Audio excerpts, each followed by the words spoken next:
What's going on, everybody? Welcome into Blazers Uprise Live here on a Monday. Had to make sure I was unmuted, man. My computer's being weird today. When it rains, my computer's worse. Just kidding, but it's raining for the Blazers. It's time to tank. We're going to talk about that. Not one of my best intros so far. We're going to talk about the Blazers tanking and why they should tank the rest of the season. We're also going to pick 8 games for picks against the spread that we got to get underway right now because it is 4:10. So we're going to look at standings afterwards, all right? And I'm going to have to plug in the graphics as we go. Game number 1, it is in the chat. We do got a poll for it. It's Hornets. It's Jazz. Somebody has to win this game. The Hornets, 4.5-point home favorites. And I'm going to go with the Charlotte Hornets. And then we got Aeromancer in here to post picks, which is great. Chat next vote breaks the chat poll. And if you're voting in the poll, please do not look at any of these games tipping off right now because we've got 4 games tipping off at 4:10. I always hate when we have a bunch of games tipping off at 4:10. It's always tough to make that work.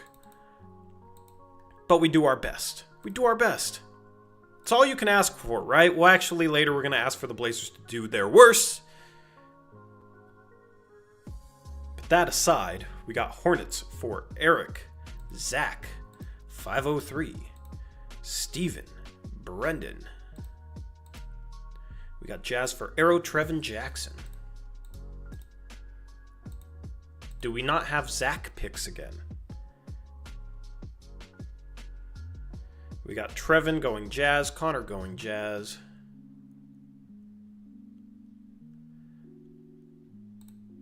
We had Javon rolling with the Hornets. Oh no, we do have a Zach. We need a Crushables. Oh man, alright. I'll text Crushables. I guess I gotta start reminding him. Alright. So chat, we need somebody to vote in that chat poll to break the tie before we can move on. What is a Zach? That's a good question, Connor. Hopefully you guys are having a good start to your week. Hopefully you guys had a great weekend. I'm really excited for this conversation in a bit because we're going to talk about Ryan Rupert a little bit. That's going to be good. Sam Dooley says Hornets, since nobody's breaking a tie, I'm going to roll with Sam because he wants the Hornets. And it's always good to see Sam. It's always good to see Sam.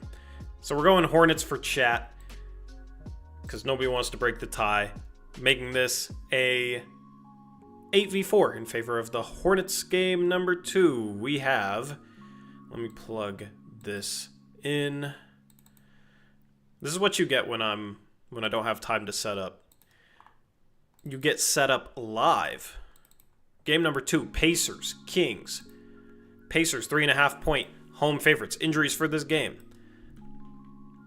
Out for the Kings, Jake LaRavia, Devin Carter. Out for the Pacers, Isaiah Jackson, Benedict Mathurin, and Miles Turner.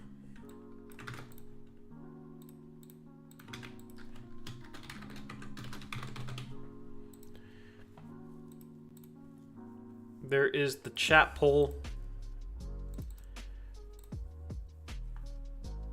I'm going to go Pacers.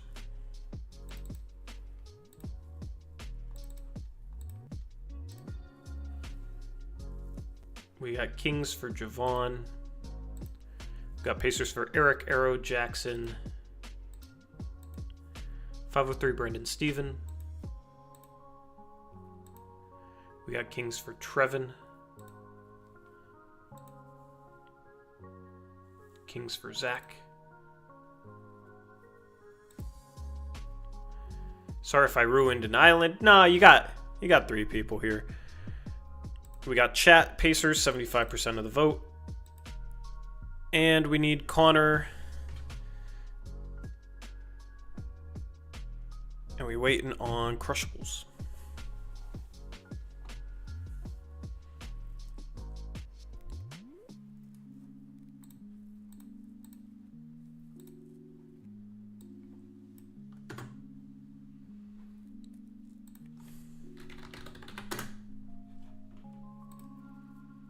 All right, we got Connor going Pacers.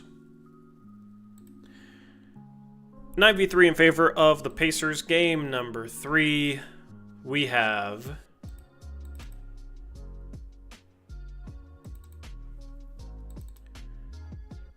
let me pull it up. We got the Magic taking on the Clippers. This one's a close spread line. We got the Clippers as 2.5-point road favorites. Out for the Clippers, Jordan Miller, Amir Coffey, and Ben Simmons. Out for the Magic, Mo Wagner, Jalen Suggs, and Cole Anthony. Jalen Suggs, a.k.a. Haley Van Lith's boyfriend.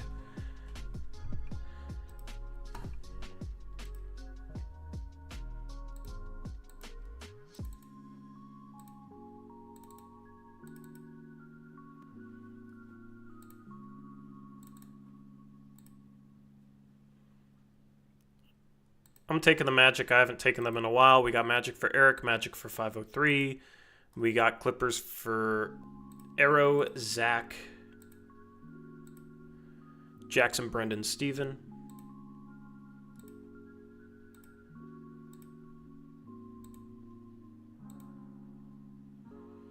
Magic for Connor.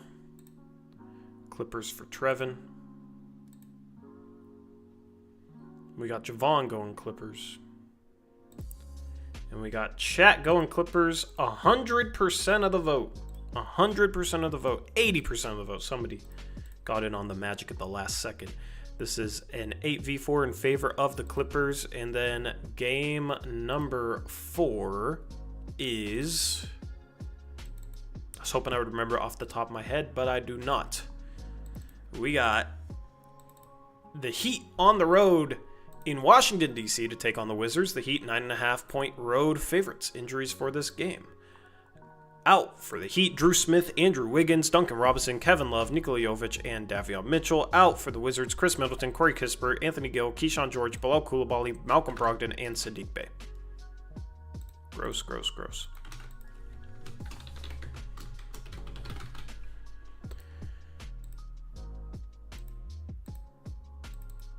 I'm going to take the Heat. I am not taking the Wizards right now. No way, no how.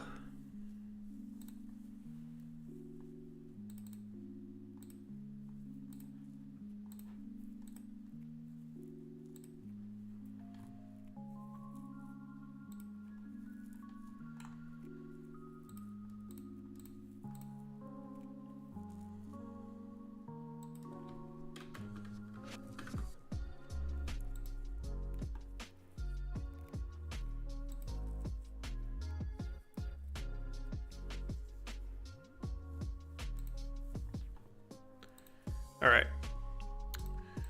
We got Wizards for 503 and Steven. And we got Heat for Eric, Arrow,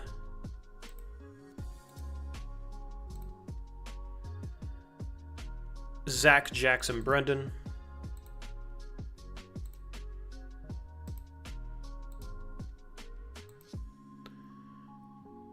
We got Connor going Heat. He changed his mind. We got Trevin going Heat. We got Javon saying Heat, I guess. I feel like this is going to be Wizards just because of all the Heat picks here. But we got chat 50-50. Next vote breaks the chat poll. Next vote breaks the poll, man. Next person to vote.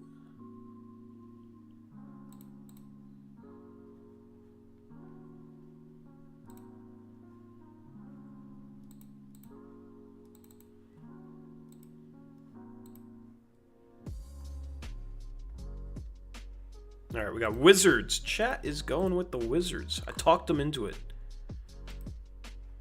Making this a 9v3 in favor of the Miami Heat. All right, game number 5. This is a 4:30 tip-off time.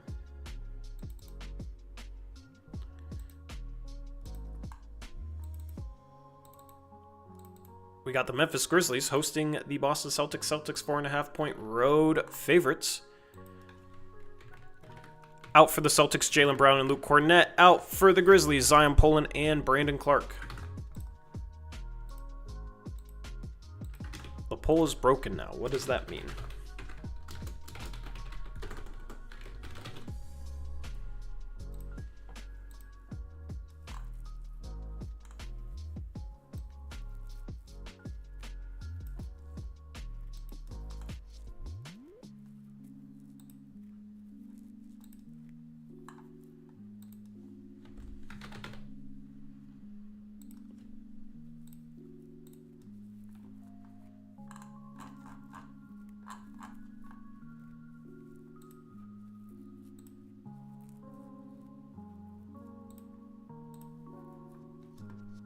All right. We got Grizzlies for Javon, Grizzlies for Connor.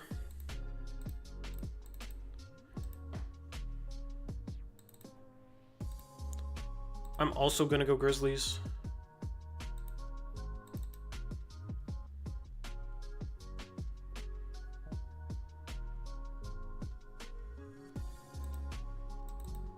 Eric is also going Grizzlies. I'm agreeing with him a lot today. Next vote breaks it. Oh, that's what I said. You're right. Yeah, we broke the poll. We broke the tie. That's what I meant to say. We got Celtics for Arrow, Zach Jackson.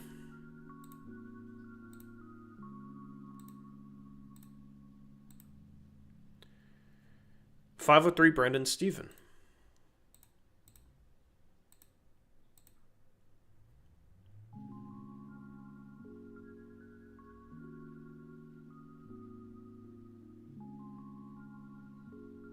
We got Celtics for Trevin. How come you guys stopped doing the podcasts? What podcast? The Steven one? It's just hard to find time, to be honest. It's the main reason. All right, chat 50-50. Tristan just hopped in here. Tristan, you can break that tie in the chat poll.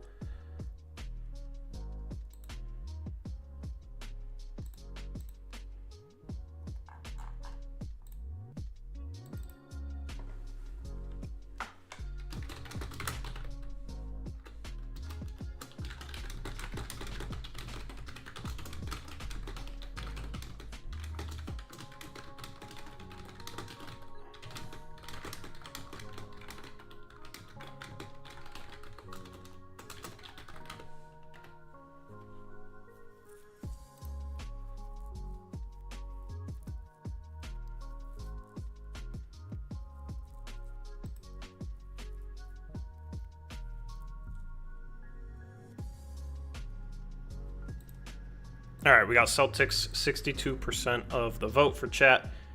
My bad. I'm just tending to something. All right, we got an 8v4 in favor of the Celtics. This is why I wish we had Eric here, man. Because he's who I always rely on to fill the void. Fill the void in my heart. No, I mean fill the silence. You guys know what I mean, right? Alrighty. We got the Thunder and the Bulls. The Thunder 14.5-point home favorites. The Bulls have been playing good basketball. Out for the Bulls, E.J. Liddell, Trey Jones, Kevin Huerter, Ayo Dosunmu, and Lonzo Ball. Out for the Thunder, Aaron Wiggins, Nikola Topic, A.J. Mitchell, Alex Dukas, and Ousmane Dieng. You got something you want to tell us, Tori? I tell you guys everything. Just got Crush's picks. Can you pick for the 4 p.m. games? Pick live spread lines.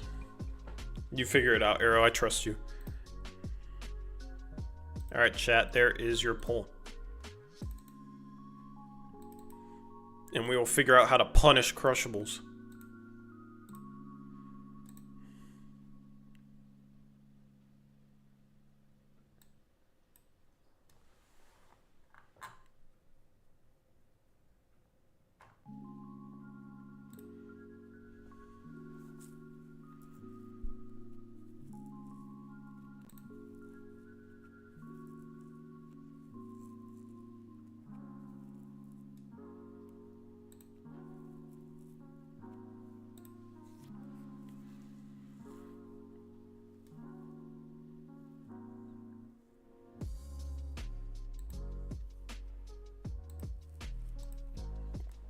All right. I'm going to take the Bulls. The spread line feels big. Although I'll take the Bulls. I'll take the Bulls. This is a tough one, man. Bulls have been playing great. You got Josh Giddey going back to OKC.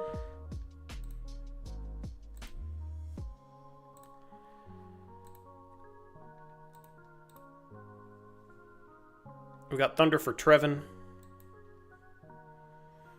Thunder for Arrow and Crushables. We got Crushables picks and beautiful scenes. We've been missing somebody every day lately. It's been a little bit rough. We got Bulls for Eric, Zach. We got a lot of Bulls. Makes me feel a little bit better, but I don't know. Jackson, 503 going Bulls. And Brendan and Steven.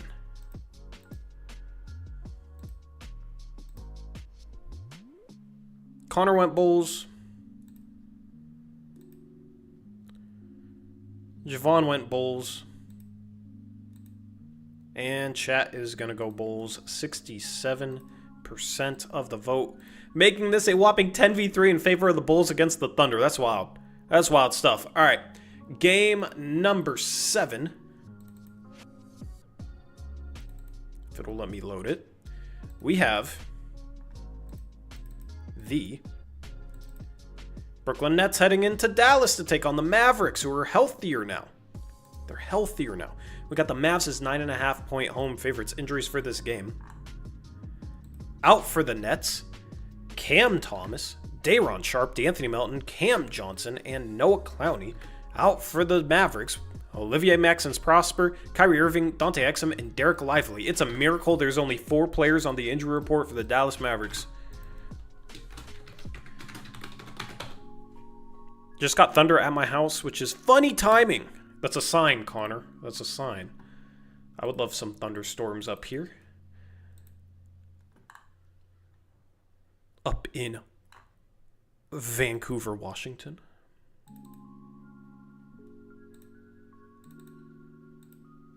I'm going Mavericks. I think they win by like 23. Eric is going Nets. Crushables and Steven are going Nets. Got Mavs for Arrow, Zach, Jackson. 503 and Brendan. Javon's going Mavs. Trevin is going Mavs. And Connor is going Mavs. And Chat is going Nets. Chat going a little against the grain today. A little bit more than normal. This is a 9v4 in favor of the Dallas Mavericks. And in the final game of the day, the Los Angeles Lakers. I forget who they're playing, but the Lakers are playing. This game is on TNT, of course, because it's the Lakers. They're playing the Rockets. It's a good matchup. The Lakers 3.5-point home favorites. Injuries for this game. Out for the Rockets, absolutely nobody. And then out for the Lakers, Maxi Kleber. Shout out to Maxi Kleber for messing up an almost flawless injury report. It's nice and sunny here. Yeah, the sun's out here too. It's always nice when the sun comes out after it rains all day. It's a different type of vibe, you know?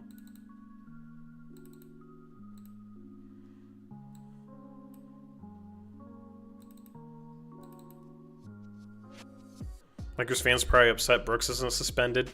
LeBron tries his hardest against him, though, so. I'm going to take the Rockets. We got Connor and Trevin going Rockets.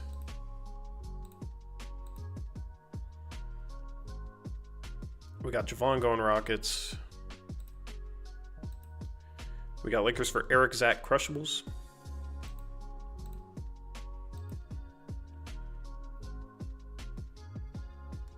We got Rockets for Arrow, Jackson, 503.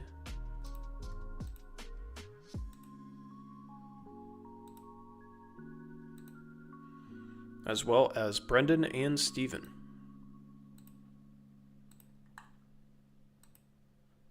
Chat is going Rockets. 71% of the vote. If you're just tuning into the stream, welcome. We're going to talk about the Blazers purposely being bad in a second. This is a 10v3 in favor of the Rockets. Time for double downs. My double down is going to be the Dallas Mavericks.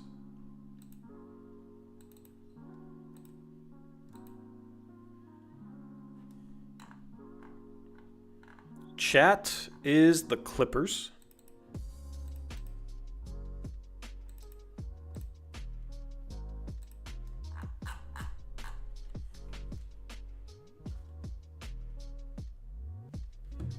Crushables is the Memphis Grizzlies, once again. Brendan is the Miami Heat. Aeromancer is the Boston Celtics. I think Aeromancer types 300 words per minute.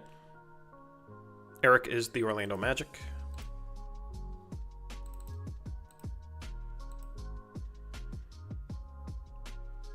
Let's see, Steven is rolling with the Indiana Pacers. Man, we got a lot of disagreement on double downs.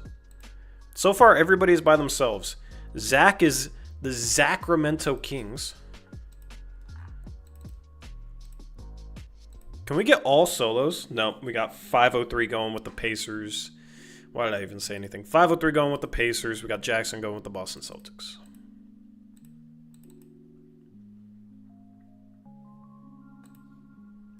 Tried. Connor's double down is the Rockets.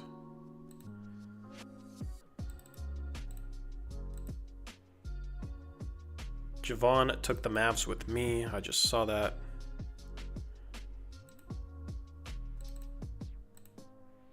All right, and then Trevin. What's Trevin's double down? The Thunder. Again. All right, so everybody's by themselves except for 503 and Steven are Pacers, and Jackson and Nero are Celtics, and Javon and me are Mavs. Everybody else by themselves. That concludes picks against the spread. Let me take a screenshot of the standings so that we can look at how we did on Thursday. You can also view our standing spreadsheet. There's a link in the description box below for it. But let's toss it up on the screen. Anyway, let's cue the rock music. This stream would not feel normal without the rock music. But we just got a screenshot of the standings. Alright, so chat, you guys continue to do well, but Javon gained 3 games, almost cut that lead in half. Javon is in hot pursuit of chat right now. I finally had an above 500 day. It feels like forever. I went 6-3. Overall, we did not have a good record. I mean, you got a couple of people 7-2. Trevin and Brendan. Steven.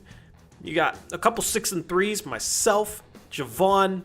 But man, a 1-8 from Eric. He is falling off hard right now. And look at the bottom. Jackson is finally out of last place. His season-long journey is now complete. He is now up to 12th. Shout out to him. Congratulations. Right now, we do have 6 people above 500. I'm trying to claw my way back there. There's a lot of games left still in the last couple weeks of the season, but right now, I mean, Javon has the best chance, and then maybe Crushables, Trevin, or Eric, maybe even Zach and Brendan if they can go on a massive run, and it has to start today. Running out of time. Those are our picks against the spread standings. Thank you for participating. All right, quick little conversation about tanking. All right, so everybody views tanking as, oh, you're just trying to get the best lottery odds. You're just trying to move up in the lottery standings, yada, yada, yada. Okay.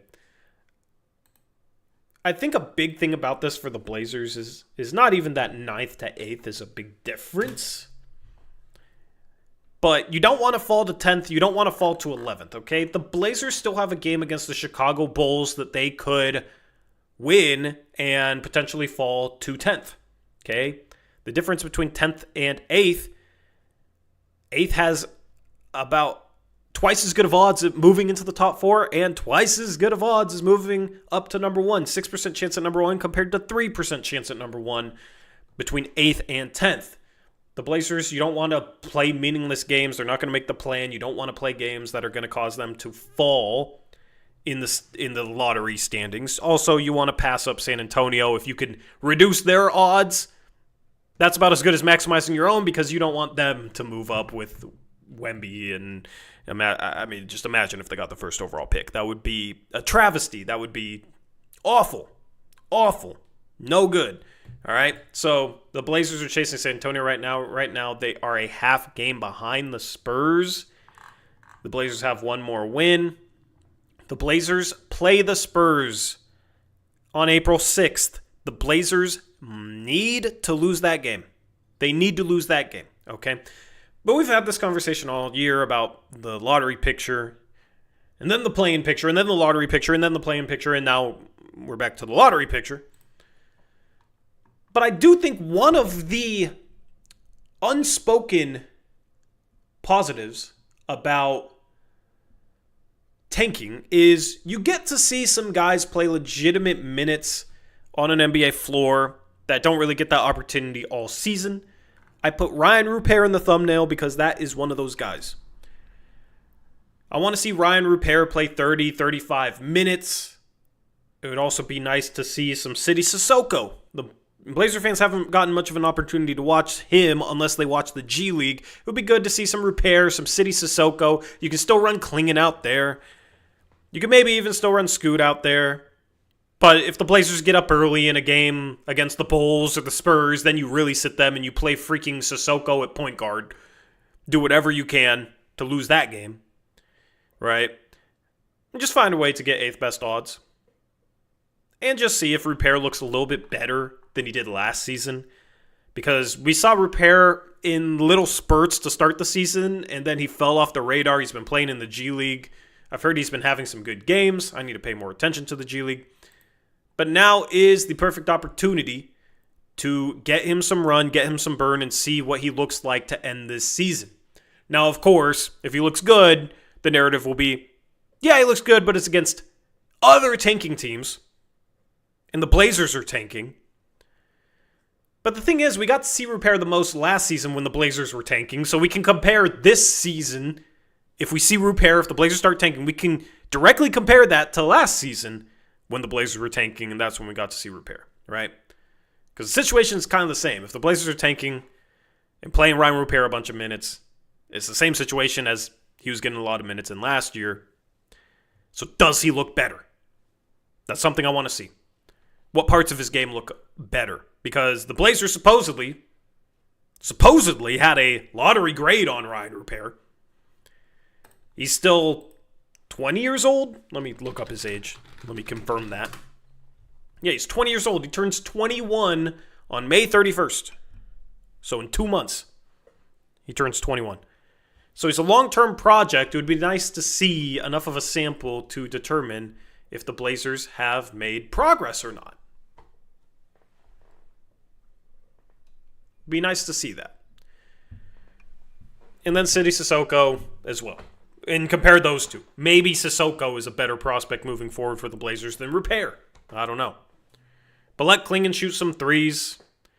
See if he, what it looks like if he's shooting 5 threes a game. Get a little bit more of a sample of him as a three-point shooter. Put him in charge of playmaking from the top of the arc. Obviously not off the dribble, but with some of his passing like UConn utilized him last year. Experiment with that. Experiment with new things. Let's assume Chauncey's out. I don't know how he would handle being forced to tank if he's not being brought back next year. Maybe that's part of the reason why the Blazers have shied away from that this year. Of course, they have been better, so that's most likely the full reason, but the Chauncey dynamic of it is a little bit interesting. Anyway, if you guys got any questions, I will answer them. I know Eric was solo. He did a good job yesterday on the solo stream. I was there for about 30 minutes, covered as much as I could, but didn't get a chance to answer any questions. So if you have any questions for me, I will answer them over the next 10 minutes or so, and then we'll wrap up the stream. We got Umar in chat saying, what's up, Umar? Hopefully you're doing well. And yeah, man, it's time to start planning the offseason. I was actually doing that this past weekend. I'm not going to promise daily uploads because I think that's going to be impossible, but I'm going to try and get ahead.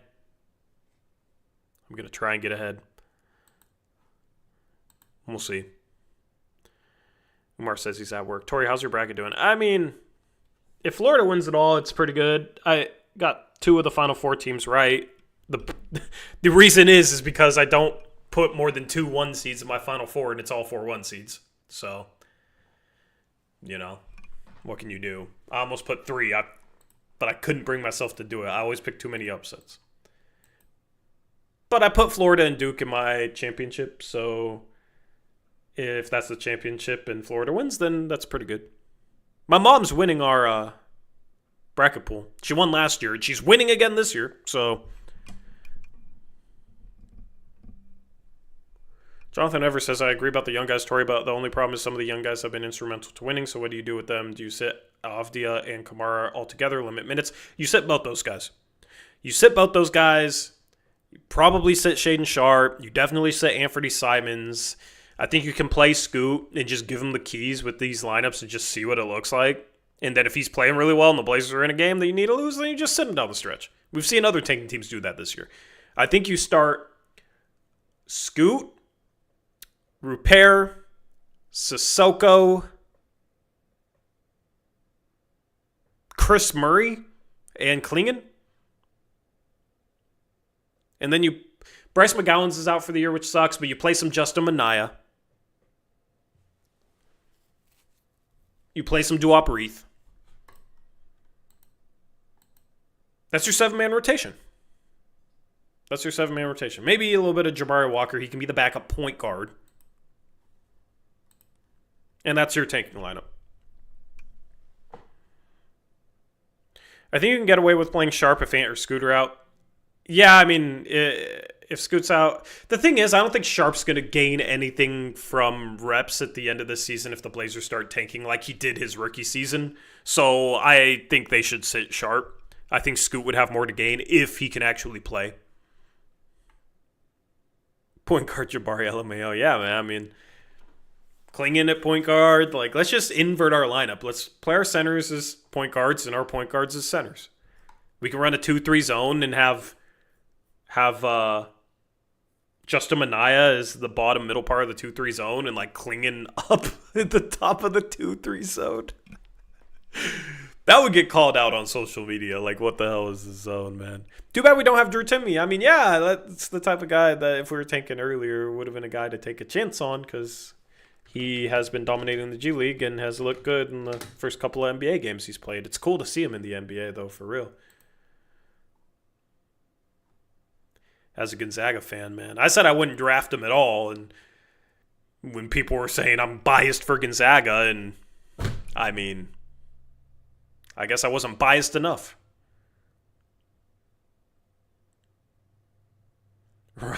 Ryan Rupert and Duop Reith pick and roll with Chris Murray spacing. Yeah, there you go. Clinging at the top of a zone would get us fined on the spot. Yeah, maybe it would. That'd be funny, though. might as well have some fun, have some humor, But, yeah, the Blazers have a lot of questions to answer this offseason. I'm pretty much ready to get the offseason started. I can't believe it's almost the offseason. It feels like the season just started. Yeah, I moved into this house before the season started. Dang, it's been that long.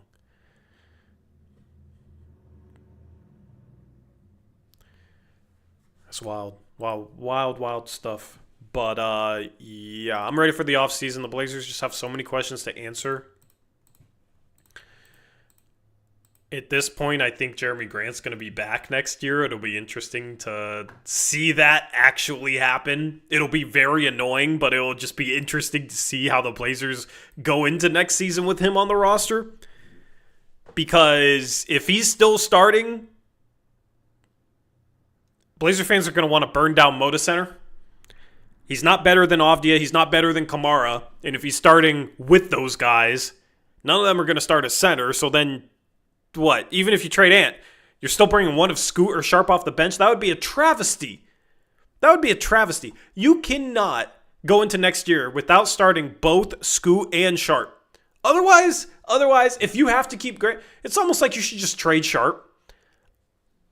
The funny thing is, I think it's a greater than 0% chance that Sharp gets traded. I don't think it's likely at all. I think it's extremely, extremely unlikely.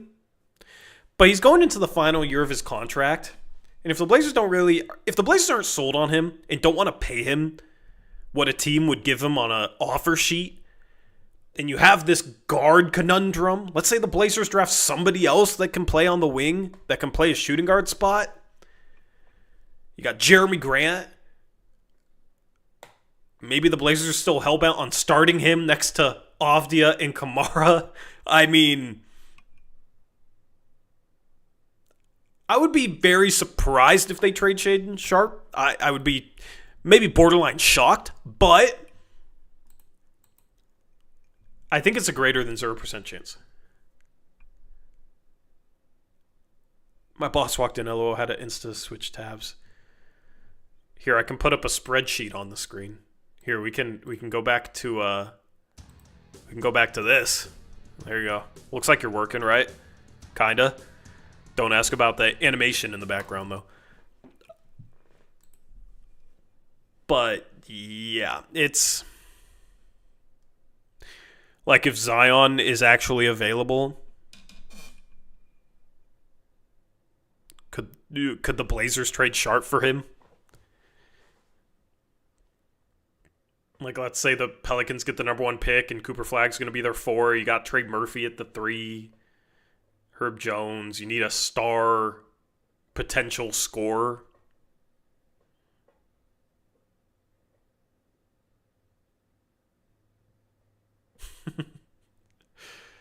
Airmaster says I put up the picks against the spreadsheet to work all the time. It actually looks more technical than the last spreadsheets I have. Yeah, there you go. There you go. It looks pretty good. Looks pretty good.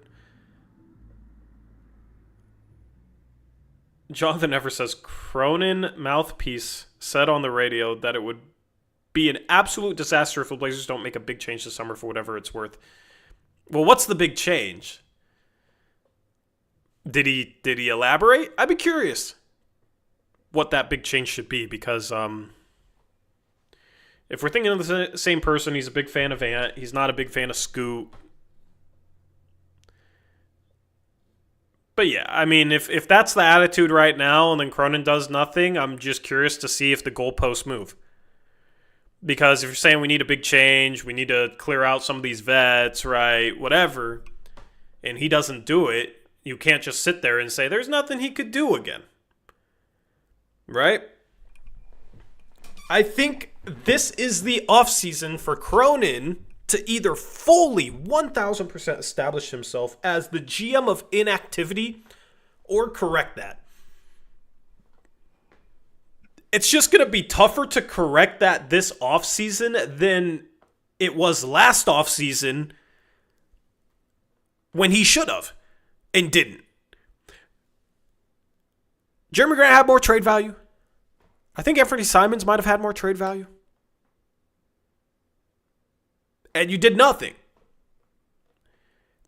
For years, he just kind of has done nothing. You know, the Dame trade, Dame forced his hand, supposedly. Supposedly, Cronin's master plan was just to do nothing for Dame, draft a point guard behind him, and hope that it made Dame happy. Right?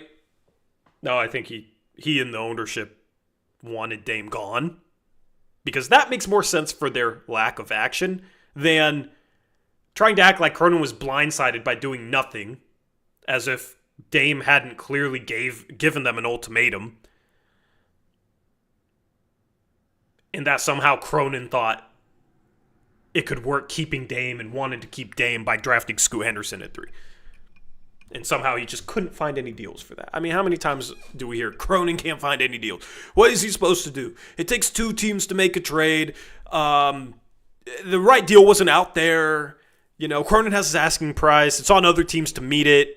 If they don't, Cronin can be patient. It's just the same narrative over and over and over again. This is the offseason for Cronin to change that pattern, and if he doesn't, the Blazers are going to be a mess going into next year in terms of what guys they prioritize and who they freaking start. The coaching thing is super interesting. I just don't think there's a way they can bring Chauncey back next year. This offseason is going to be super fascinating, and I am super excited for it. Now, am I hopeful that the right things will happen and we'll be happy with the offseason at the end of it? No, not really. That doesn't make it less fascinating, though. It's just fascinating to see the position that they've put themselves in with this roster and the type of moves they have to make going forward in order to make it make any sense. The narratives going into this offseason are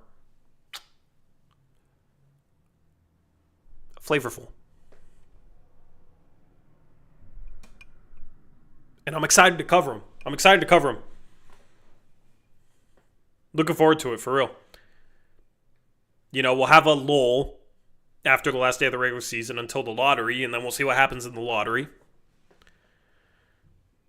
And then we'll have another lull, and then we'll get to the draft. The rumors are going to be interesting, and we'll see what they do.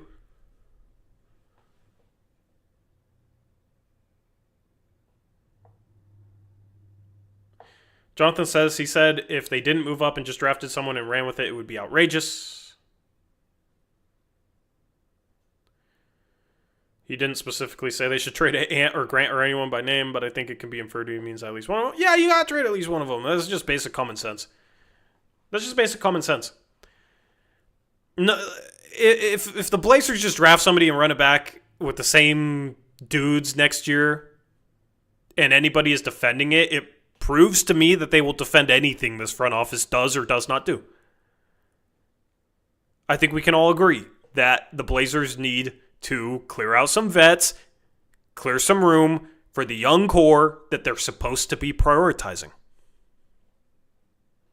Otherwise, what they're doing in this whole rebuild does not make sense.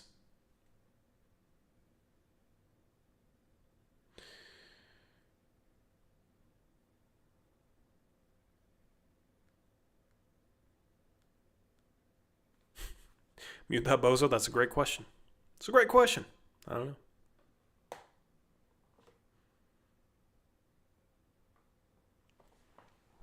I don't know, man. But yeah, we'll see what the Blazers do. Somebody on Twitter is arguing that the NBA to Europe thing means that the Blazers are going to relocate to Europe here in a few years.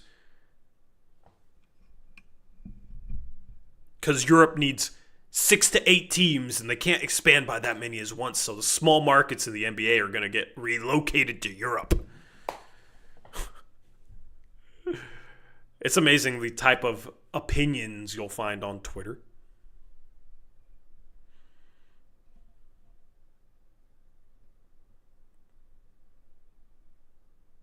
Man, if the Blazers move to Europe, I might just move to Europe.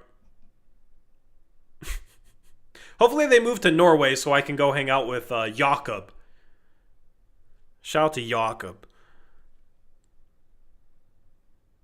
Port Blazer Fool says, I'm looking forward to the exit interviews. Maybe we'll see Jody speak for the first time. Yeah, no. Why? Why would she? She doesn't have to. She doesn't want to. She doesn't. For them, she don't need to. Cronin will do his press conference. And you guys know how the press conference is going to go. It's going to be touting the improvement of Scoot and Sharp and all the young guys, headed in the right direction. They're going to be flexible this offseason. They're going to be, all the GMs speak. They're going to explore what moves are out there. He's not going to commit to any sort of direction in his press conference. So he's going to leave it completely open for interpretation. As he probably should. That's probably what I would do if I was the GM. Because why commit to something that you don't have to commit to?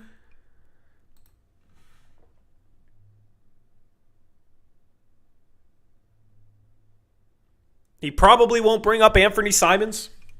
Unless he's talking about, the leadership that Ant has shown. I mean, you guys kind of know what type of press conference it'll be. But maybe there will be surprises. I don't know. But first, the Blazers got to tank the rest of April. It's that simple. Anyway, appreciate you guys hanging out. with me on the second channel. We're going to be live again tomorrow after the Blazers take on the Atlanta Hawks. That stream will be going live a little bit later. The game will probably end around 7. The stream will probably go live about 8:15-ish. So just hang tight. I might schedule the stream early so you guys can hop in the chat early and chat it up. All that good stuff.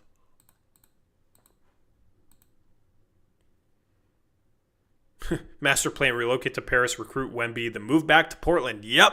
That's a great strategy. I agree with it. Let's do it. Anyway. The cheese and baguettes will soothe the pain. You guys are funny. I appreciate you guys. I'm out of here. 7 games left, so make sure you catch the post-game shows for those. Tomorrow, what's our event?